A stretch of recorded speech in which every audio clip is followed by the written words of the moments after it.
Promised a part two. And in a way, it is a God story because it's a story of how God's love and who he really is comes shining through, even with the church being as human and misled at times as it has been. You've got the prosperity gospel and things like that that just get thrown around. I hear different churches like Elevation or Bethel being smacked around.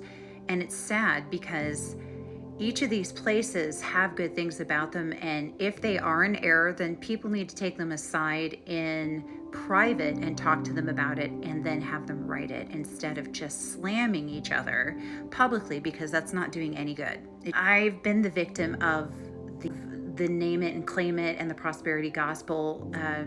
Like, for instance, I had a leader while I was on tour, because I broke out in fever blisters on my lips because I got sun poisoning, that it was a sign to him from God that I had sinned while I was on tour and broke the rules. And so therefore it gave him grounds to dismiss me from the singing group, because he believed that I had crossed a line that I did not cross. I did not do anything wrong at all.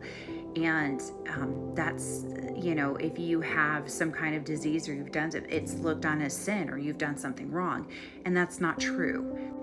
I was silly. I was in my early 20s or late teens, and I didn't put sunscreen on. I had prophecy given to me that thus saith the Lord.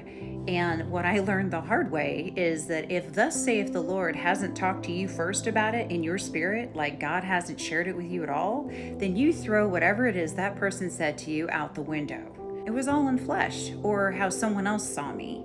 I also had someone try to cast out the demon of lust out of me quite vocally in a gathering, because he, I might add, had a problem with renewing his mind and keeping himself clean. So he projected his issue on me, and he did it in front of everybody, which was, number one, embarrassing, and number two, not even true.